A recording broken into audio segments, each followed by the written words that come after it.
Hi అండి, నమస్తే. తెలంగాణ రాజకీయాలు ఒకవైపు, ఓరుగల్లు రాజకీయాలు మరోవైపు ఉంటున్నాయి. ఇప్పటికే ఎమ్మెల్సీలు అందరూ కలిసి కాంగ్రెస్ పార్టీలో చేరుతున్నారని ఒక హాట్ టాపిక్ అయితే నడుస్తున్న నేపథ్యంలో ఇటు హన్మకొండ బీఆర్ఎస్ పార్టీ ఆఫీసు పరిస్థితి అయితే మరొక తిరిగి కనబడుతుంది. అటు MLA camp office versus BRS camp ఆఫీస్గా కనబడుతుంది. గ్రేటర్ వరంగల్ మున్సిపల్ కార్పొరేషన్ నుంచి అయితే సర్కిల్ 2 డిప్యూటీ కమిషనర్ నోటీసులు అయితే ఇచ్చాడు. బీఆర్ఎస్ పార్టీ ఆఫీస్ ఖచ్చితంగా ఎలా కట్టారు, అసలు చట్టబద్ధత ఉందా, ల్యాండ్ ఎక్కడిది అని చెప్పేసి అయితే ఒక నోటీసులు ఇచ్చారు. మనతో పాటు మాట్లాడడానికి వరంగల్ కార్పొరేటర్ ఉన్నారు బీఆర్ఎస్ పార్టీ నుంచి. వారిని అడిగి తెలుసుకుందాం. సార్ నమస్తే, ఏం చెప్తారు? అంటే ఇప్పుడు నోటీసులు వచ్చాయి, ఏం చెప్తారు? ఇది పక్క రాజకీయ దుర్దిశతో కూడుకున్న నోటీసులు. ఇవాళ మేము ఒకటే చెప్పాల్సుకున్నాం. నోటీసులో చెప్పారు పక్కన నారాయణ రెడ్డి గారు కంప్లైంట్ ఇచ్చారండి, మరి క్యాంప్ ఆఫీస్ ఉంటుంది కనుక మీ పార్టీ ఆఫీస్ ఉంటుంది. ఇదేందండి, ఇదేం పద్ధతి? నిజంగా నీకు ఆ రాజకీయ ఆయనకి ఏమైనా ఇబ్బంది ఉన్నావా? మేము అంత ఉద్యమం లోపల కూడా ఏ నాయకునికి హాని చేయలేదు. ఇవాళ మా పార్టీ ఆఫీస్ నుంచి ఎందుకు ఉలిక్కిపడుతున్నారు అని మేము చట్టబద్ధంగా తీసుకున్నాం, దీని అనుమతులతో తీసుకున్నాం, అన్ని కట్టుకున్నాం. అయినా కూడా ఇక్కడ పార్టీ ఆఫీస్ని ఖాళీ అని ఒక కుట్ర పండుతున్నారు. మేము 9.5 ఏళ్ళ అధికారంలో ఉన్నాం. ఏ రోజైనా ఏ రాజకీయ పార్టీ ఆఫీస్కి నోటీసులు చేయలేదు, కక్ష సాధింపు చర్యలు చేయలేదు. ఇది పక్కా కక్ష సాధింపు చర్యలలో భాగంగానే ఈరోజు మాకు నోటీసులు ఇచ్చడం మేము భావిస్తున్నాం. ఎందుకోసానికంటే ఇవాళ వాళ్ళ కాంగ్రెస్ పార్టీ తెలుసు, మనకు హన్మకొండలో ఉన్న కాంగ్రెస్ పార్టీ భవన్ ఎవరి జాగో తెలుసు, అదే గాంధీ భవన్ జాగా పరిస్థితి ఏందో కూడా అందరూ తెలుసు. అయినా కూడా ఏ రోజు చేయలేదు.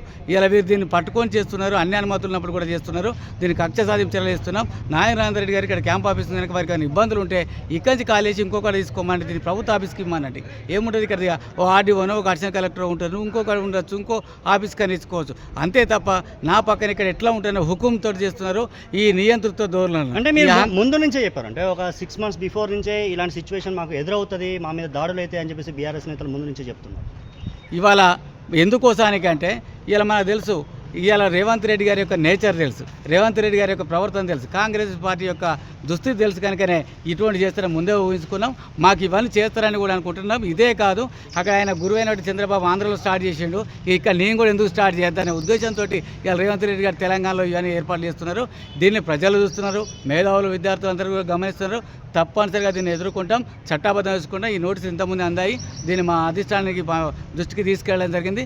దీన్ని చట్టబద్ధంగా న్యాయస్థానంలో దీని గురించి మేము తెలుసుకుంటాం. అంటే పీరియడ్ ఆఫ్ టైం ఒక 3 days ఇచ్చారు. 3 daysలో డాక్యుమెంట్స్ మొత్తం తీసుకొచ్చి దాదాపు మా ముందు సబ్మిట్ చేయాలి. ఒకవేళ నిజం ఏంటనేది మేమైతే ఖచ్చితంగా దాని మీద యాక్షన్ తీసుకుంటాం తప్పుకుంటే అని చెప్పేసి మున్సిపల్ కమిషనర్ ఆఫీస్ నుంచి వస్తుంది. డెఫినెట్లీ అండి, మేము కూడా అదే అంటున్నాం కదా, చట్టంలో మేము కూడా కోర్టులో న్యాయస్థానంలో తెలుసుకుంటాము. మేము ఒక్కటే వీళ్ళు అడుగుతున్నాం, ఈ కార్పొరేషన్ లోపల చేద్దాం, హన్మకొండ లోపల ఉన్న కాంగ్రెస్ భవన్ స్థలం ఏందో తెలియాలి ఈ వీళ్ళందరూ. అదేవిధంగా ఇక్కడ ఉన్నటువంటి మొత్తం కూడా బయటికి రావాలి, టౌన్ ప్లానింగ్ మొత్తం కూడా. ఈ విధంగా మేము అంటున్నాం, మా కాడ ఏమున్నాయి, మాకు ఏమి ఇచ్చాలో చట్టబద్ధంగా మేము కోర్టులో ప్రొడ్యూస్ చేస్తాము, న్యాయస్థానం ద్వారా మేము తెలుసుకుంటాము. మీకు చిత్తశుద్ధి ఉంటే మేఘాల మీద 3 రోజులు ఎందుకు ఇచ్చిళ్ళు? మీరు ఇన్ని రోజులు మేము కడుతున్నాం కదా, ఇదే కార్పొరేషన్ ఉన్నారు కదా, ఇన్ని రోజులు పార్టీ ఆఫీస్ ఉంది కదా, అందరికీ తెలిసిందే కదా, ఇన్ని రోజులు ఎందుకు లేదు, ఇవాళ ఎందుకు ఇచ్చిళ్ళు? అంటే రాజకీయ దుర్దేశంతో అక్కడ ఆంధ్రలో స్టార్ట్ అయినాయి, ఇక్కడ తెలంగాణలో రేవంత్ రెడ్డి గారు స్టార్ట్ చేస్తున్నారు. అంటే రాజకీయ కోణం పక్కా కనిపిస్తుంది. దీన్ని మేము డెఫినెట్లీ కూడా ఎదుర్కొంటామని తెలియజేస్తున్నాం. అంటే చూసినాం, అంటే గతంలో కూడా బీఆర్ఎస్ వర్సెస్ కాంగ్రెస్ మనం చూసినాం. ఒక 6 months నుంచే ఓరుగల్లు అయితే వినపడుతుంది. ఇప్పటికే బీఆర్ఎస్ నేతలు అందరూ ఖాళీ అవుతున్న పరిస్థితులలో అంటే ఫైట్ చేయడానికి బీఆర్ఎస్ నేతలేమో మీరు ఫైట్ చేస్తూ అంటున్నారు. బట్ ఈ ల్యాండ్ అసలు గవర్నమెంట్ దాదాపు మోసం చేసి తీసుకున్నారు, బీఆర్ఎస్ పార్టీ మోసం చేసి కట్టిందని అంటున్నారు. ఇవాళ మేము పార్టీ ఆఫీస్ ఇలా నిన్న మొన్న తీసుకున్నది కాదు కదండి, చాలా సంవత్సరాలు అవుతుంది. ఆ రోజు ఎవరైనా మాట్లాడేలా కాంగ్రెస్ నాయకులు, ఇదే నారాయణ రెడ్డి గారు జిల్లా పార్టీ అధ్యక్షులు ఉన్నారు కాంగ్రెస్ పార్టీకి, మరి ఆ రోజు ఎందుకు మాట్లాడలేదు, ఆ రోజు ఎందుకు లేవలేదు? అంటే ఆ రోజు నిజమైతుంది, ఇలా ఆయన అధికారం రాగానే అబద్ధమైందా? అంటే దీంట్లో ఒక కుట్ర కోణం మనకు చాలా స్పష్టంగా పడుతుంది. రాజకీయంగా ఎదుర్కోలేక ఇటువంటి పార్టీ ఆఫీసుల మీద చేయాలని ఒక దురాలోచనతో మాత్రమే చేస్తున్నారు. మేము ఒకటి చాలా స్పష్టంగా చెప్తున్నాం, మేము ఉద్యోగాల మీద వచ్చినాం. పార్టీలు మారుతారు, ఉంటారు, పోతారు, కానీ ప్రజలను మేము సమూహం చేసుకుంటాం, ప్రజాక్షేత్రంలో మేము ఉంటాం. ఎందుకోసానికంటే వీళ్ళు ఇచ్చిన గ్యారంటీల లోపల ఒకటి కూడా అమలు చేయలేదు. ఇక రాబోయే రోజుల లోపల ప్రజల నుంచి వ్యతిరేకత వస్తుంది కనుక ఈ లోపు టీఆర్ఎస్ మళ్ళీ బలం పుంజుకుంటుంది. బీఆర్ఎస్ పార్టీ బలం పుంజుకుంటే మాకు ఇబ్బంది అవుతుందని ఒక దుర్దేశంతో ఇక్కడ పార్టీని అణచివేయాలనో లేక పార్టీ ఆఫీస్ని కూలగొట్టాలనో ఒక క్షేత్రం ఒక ఆఫీసులు లేకుండా చేయాలనే దుర్దేశం కనపడుతుంది తప్ప ఇంకోటి లేదు. వారు ఎంత చేసినా మేమంతా ముందుకెళ్తాం, ప్రజాక్షేత్రంలో ఉంటాం, ప్రజల పక్షాన నిలబడతాం, ప్రజల కోసం మాత్రమే పనిచేస్తామని తెలియజేస్తున్నాం. అంటే ఇప్పుడు మళ్ళీ ఈ పార్టీ ల్యాండ్ మీద అయితే మీరు ఫైట్ చేస్తాం అని చెప్తున్నారు. డెఫినెట్లీ ఫైట్ చేస్తాం. ఎందుకు వదిలిపెడతామండి? 100% ఫైట్ చేస్తాం. ఎందుకోసానికంటే ఒక చట్టబద్ధంగా మేము తీసుకున్న దాని మీద ఇది కావాల్సుకొని చేస్తున్నదే తప్ప వాళ్ళకి నిజంగా చిత్తశుద్ధి లేదు. ఇది ఉంటే మొత్తం తీయాలి. రాష్ట్రంలో ఉన్న కాంగ్రెస్ పార్టీ ఆఫీసులు ఎక్కడున్నాయి, మిగతా పార్టీ ఆఫీసులు ఎక్కడున్నాయి, అన్నీ కూడా తీసి కూడా దీని మీద చర్చ జరగాలి. ఏ ఒక్కటి మాత్రం మేము న్యాయస్థానంలో ఎందుకు పోతున్నాం, మాకు అక్కడ ఏం లేకపోతే మేము ఎందుకు అంటాం. ఇలా 3 days ఇవ్వడం గల కారణం ఏంది? విత్ షార్ట్ టైం, ఇప్పుడు మధ్యాహ్నం అయింది అంటే మళ్ళీ ఇంకొక డే ఆఫ్టర్ టుమారోనే ఇమ్మీడియట్లీ ఇచ్చేయాలంటే దీని కనుక రాజకీయ దుర్చర్చలు స్పష్టంగా కనబడుతుంది.